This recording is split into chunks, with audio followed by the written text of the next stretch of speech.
ज़ाहिद महमूद साहब, बहुत शुक्रिया आपके वक्त का। ज़ाहिद महमूद साहब, सबसे पहले तो ये जो मैं आपसे समझना चाहता हूँ, ये BLA जैसी जो तंजीमें थी, इनकी सोफिस्टिकेशन इतनी ज़्यादा नहीं थी। इस तरह से एक मूविंग ट्रेन को रोकना, उस ट्रेन पर हमला करना, लोगों को यरगमाल बनाना, इसके लिए बड़ी सोफिस्टिकेशन और लॉजिस्टिकल सपोर्ट की ज़रूरत होती है। आपके ख्याल में इस कार्रवाई में और ये जिस तरह से हुई, ऐसी सपोर्ट इनके पास जो है वो, इसकी वजह क्या लगती है आपको? बिस्मिल्लाहिर्रहमानिर्रहीम। अज़र देखें, समझने की ज़रूरत है कि ये जो बलोचिस्तान की एप्लीकेशन है, ये थोड़ी सी डिफरेंट है मेरी नज़र में खैबर पख्तूनख्वा से। खैबर पख्तूनख्वा में जो हमें थ्रेट है वो हम देख रहे हैं कि अफ़गानिस्तान की जो अबूरी हुकूमत है उसमें वो TTP को, फितना अल खवारिज को ज़रूर सपोर्ट कर रही है, उसकी एक प्रॉक्सी के तौर पे उसको यूज़ कर रही है। और प्रॉक्सी क्या, बल्कि वो उनको शेल्टर कर रही है, अम्ब्रेला और पार्टनर बने हुए हैं वो इंडियन एप्लीकेशन भी थ्रू अफगानिस्तान। अब लेकिन अब हमें थोड़े से हम लकी इस तरह है कह लें, या इसमें थोड़ा सा थ्रेट थोड़ा सा मैं लोअर समझता हूँ एज कम्पेयर टू बलोचिस्तान के। जो तालिबान की हुकूमत है, ये अभी तक आइडेंटिफाइड, किसी ने इसको रिकग्नाइज नहीं किया जी। रिकग्निशन नहीं है तो बहुत मुश्किल है कि वर्ल्ड की कोई और स्पोर्ट इसको हासिल हो इस एप्लीकेशन में, बल्कि हो सकता है कि कंडेम भी हो और उसके अगेंस्ट भी एप्लीकेशन की हमें नजर आएगी। लेकिन जो बलोचिस्तान के मामलात हैं ये ज़रा डिफरेंट है। यहाँ पे चूंकि पाकिस्तान का कोलैबोरेशन है, CPEC के प्रोजेक्ट्स हैं, इकोनॉमिक एक्टिविटी है, तो इसमें बहुत सारे इंटरनेशनल कैरेक्टर्स जो हैं या कंट्रीज कह लें, उनके इन्वॉल्वमेंट ज़्यादा हो जाती है। दैट्स वाई हमने देखा जो कलबोशन के फिनोमेना है वो बलोचिस्तान की तरफ फोकस्ड हुए हैं। कहने का मेरा मकसद है कि India as a sponsor state अपनी पूरी एफर्ट के साथ इसमें इन्वॉल्व है। अनलाइकली चांसेस हैं कि और भी टेसिट अप्रूवल्स हों considering the Chinese interest in Balochistan. तो उसकी वजह से ये जो ऑर्गेनाइजेशंस हैं, BLA, BLF, BRA और मजीद ब्रिगेड, इनको थोड़ी सी ज्यादा सपोर्ट हासिल है। तो बलोचिस्तान की जो सिचुएशन है ये थोड़ी सी खतरनाक है जी इस वक्त पाकिस्तान के लिए, थोड़ी सी क्रिटिकल है।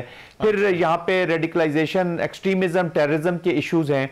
तो आई थिंक और उसके अलावा आप देखते हैं कि यहाँ पे सबवर्जन के इश्यूज हैं और अब वो खवातीन को टारगेट कर रहे हैं जी। और खवातीन का सबवर्ट हो जाना बहुत ही डेंजरस है। अजहर साहब, ये हमें पाकिस्तानी होने के नाते इस थ्रेट को समझने की जरूरत है कि अगर एक खातून सबवर्ट होगी है तो वो टीचर भी है, वो माँ भी है, उसकी गोद में जो बच्चा है, उसकी क्लास में जो बच्चा है, बच्ची है, तो वो भी सबवर्जन की तरफ चली जाएगी। तो that is a very very serious threat. मैं थोड़ा सा समझता हूं कि हम इसको थोड़ा सा बासियत नेशन या एज अ पाकिस्तानी अपनी अप्रोच को बहुत सीरियसली हमें रिव्यू करना होगा जी इस तरफ। अच्छा, इसमें जनरल साहब जो इनको बाहर से सपोर्ट मिल रही है और ख़ास तौर पर ये मजीद ब्रिगेड जैसी जो तंजीमें हैं जिनको अभी ना तो बाहर इनको ब्लैकलिस्ट जो है वो किया गया है, ना इन पर पाबंदियां हैं, इनकी लीडरशिप जो सरदार हैं इनकी लीडरशिप के वो भी बाहर बैठे हुए हैं। और जनरली हमने देखा है कि मगरिब और ये यूरोप और जो UK जैसे ममालिक हैं वो इनको दहशतगर्द करार देने और इनके खिलाफ कार्रवाई करने से जो है वो गुरेजा हैं। ऐसा क्यों है? देखिए, वेस्ट का थोड़ी सी जो अप्रोच है जी, वो दुनिया में अपना कुछ ना कुछ पॉलिटिकल कंट्रोल जरूर रखना चाहते हैं। दो कि हमें नजर तो अपेरेंटली ये आता है कि जो यूनाइटेड स्टेट्स ऑफ अमेरिका है वो लीड कर रहा है और वेस्ट उसके कोलैबोरेशन में है, बट वेस्ट के अंदर भी ऐसे ममालिक हैं। अभी देखें ना आप, एंग्लो एप्लीकेशन भी पाकिस्तान में देखें, पाकिस्तान के कई ऐसे लोग जो हैं वो UK ने उनको प्रोटेक्ट भी किया है। इसी तरह ये लोग यूरोप में बैठे हुए हैं, थोड़ी सी टेसिट अप्रूवल्स भी ये दे देते हैं इनको, whatever activities they are doing. और वो उनके पास बहुत सारी चीजें हैं, कभी ह्यूमैनिटेरियन के गाब में, कभी पॉलिटिकल चीजों के बीच में वो उनको प्रोटेक्ट करते रहते हैं जी। तो मैंने बताया ना कि देखें इधर यहाँ पे थोड़े से ज्यादा कंट्रीज के स्टेक बलूचिस्तान में चाइना फैक्टर की वजह से और इकोनॉमिक फैक्टर्स की वजह से वो इस्टेब्लिश हो जाते हैं जी, वो बढ़ जाते हैं और शकूक की निगाह से भी हम इसलिए ज्यादा देखते हैं। तो इसलिए इसको मैं जरा थोड़ा सा डेंजरस ट्रेंड करता हूँ। और अब एक और चीज अजहर साहब, मैं आपके प्रोग्राम की वसातत से पाकिस्तान को, अपने नाजरीन को बताना जरूर चाहूंगा कि देखें अभी इस वक्त एक और कंटेस्टेशन भी चल रही है जी, वो सरदारों की और कॉमनर्स की है जो बलूचिस्तान के अंदर है जी। वो इस वक्त जो पावर है ना जी, वो सेंटर जो है वो थोड़ा सा शिफ्ट हो रहा है, लीडरशिप जो है वो कॉमनर्स की तरफ जा रही है, जो ऑफ कोर्स सरदारों को शायद इतनी पसंद ना आए और वो उसको रेजिस्ट भी करने की कोशिश की है उन्होंने जहां तक कर सकते थे।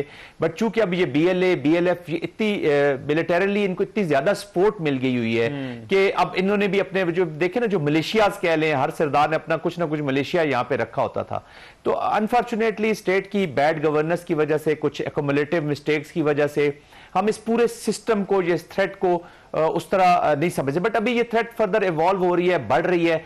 अभी भी टाइम है कि हम एक सुपीरियर पॉलिटिकल मनूवर के साथ, सुपीरियर डिप्लोमेटिक मनूवर के साथ और एक्स्ट्राऑर्डिनरी प्रिसीजन काइनेटिक्स के साथ हम इस चीज को रिट्रीव कर सकते हैं। इसमें दो चीजें और हैं जिनके बारे में आपसे जानना चाहता हूं। एक तो अफगानिस्तान वाले मामले का हम क्या करें, और दूसरा ये है कि ये जो टीटीपी और ये जो बलोच तंजीमें हैं, इनका भी आपस में एक अलायंस, उस हवाले से भी खबरें सामने आई कि टीटीपी जो है वो बलोच तंजीमों का एक लॉजिस्टिकल नेटवर्क या सपोर्ट नेटवर्क इस्तेमाल करती है, और बलोच तंजीमें जो टीटीपी है उसका नेटवर्क जो है वो इस्तेमाल कर रही हैं। तो ये हमने देखा है कि गुज़िश्ता चंद महीनों में ये बहुत ज़्यादा तंजीमें इसी वजह से शायद बोल्ड हो गई हैं। कोड़ा खटक का अटैक ले लें, बनू कैंट का अटैक ले लें, या ये जाफर एक्सप्रेस वाला है। तो फिर ये जो इनका जो अलायंस है या इनका ये जो एक नेक्सस बन गया है, इसको किस तरह से तोड़ा जा सकता है नॉर्थ साउथ का?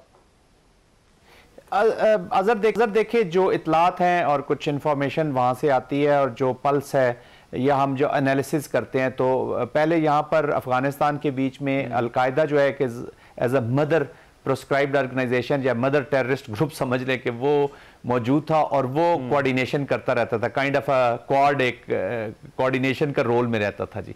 यही रोल अब जो थोड़ा सा हम पढ़ रहे हैं या देख रहे हैं या ऑब्जर्व कर रहे हैं, अनफॉर्चुनेटली जो अब अफगानिस्तान की अबूरी हुकूमत है, अब इसने टेक ओवर कर लिया है। तो वो दे आर ट्राइंग कि इनकी कोऑर्डिनेशन में रहें, ये एक अम्ब्रेला के नीचे रहें और कोऑर्डिनेटेड एफर्ट रहें, लेकिन फिर बिहाइंड वही थिंकिंग है।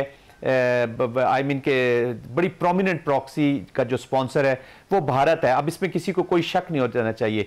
ये जो अभी इंसिडेंट हुआ है ट्रेन का, देखे ना, जो ही वो ट्रेन की कार्रवाई शुरू होती है तो साथ ही भारतीय मीडिया चैनल्स एक ही जैसे खबरों, एक ही थीम के साथ, एक नैरेटिव के साथ प्रिपेयर्ड उन्होंने कमेंट्री शुरू कर दी, एज इफ वो कई कमेंट्री बॉक्स में बैठे हुए हैं और वो जैसे क्रिकेट मैच में पहली बॉल से वो कमेंट्री शुरू कर दी, उन्होंने प्रेडिक्शंस करनी शुरू कर दी, नैरेटिव था, पूरी स्टेट मीडिया जो है वो उसके ऊपर लगा था। उसी के मीडिया की खबरों के ऊपर फिर जो इन्होंने बीएलए के या इन लोगों के जो क्लेम्स आ रहे थे या जो उनके ट्वीट्स आ रहे थे या जो लाइव सिचुएशन आती उसको भी इन्होंने ज्यादा तकवीयत पहुंचे। देखिए ये प्रेस्क्राइब्ड ऑर्गेनाइजेशन है, रिकॉग्नाइज्ड रजिस्टर्ड प्रेस्क्राइब्ड ऑर्गेनाइजेशन है, बैंड एक टेररिस्ट आउटफिट है। भारत जैसा मुल्क एक इतनी गैर जिम्मेदारी का मुजाहरा कैसे कर सकता है? अगर कोई टेररिस्ट ऑर्गेनाइजेशन उसको पाकिस्तानी मीडिया दुनिया में छाल रहा हो, अलकायदा को या जो भी इस किस्म की ग्रुप्स हैं, तो आप अंदाजा लगाएं कि दुनिया कितना वावेला मचाती है और हमारे साथ क्या हशर करती है इस चीज के ऊपर। लेकिन भारत जो है वो उसको चला रहा था और यही इंसिडेंट अजहर साहब आपको याद होगा, इसी तरह की कार्रवाई थी जब आपको याद होगा कि बलूचिस्तान में कुछ अर्सा पहले 6-7 स्पॉट्स के ऊपर इन्होंने रोड ब्लॉक्स एस्टेब्लिश किए थे और सिविलियन सॉफ्ट टारगेट्स को लिया था। उसकी कमेंट्री भी इसी तरह आ रही थी, लेकिन ये अपना कहीं ना कहीं निशान छोड़ बहुत ज्यादा कोई आपको लगता है कोई गैर मामूली नहीं, इस तरह की सपोर्ट जो है वो उन्हें वहां से जो है वो मुसलसल जो है वो मिलती है। बहुत शुक्रिया जनरल जाहिद महमूद साहब हमारे साथ मौजूद थे।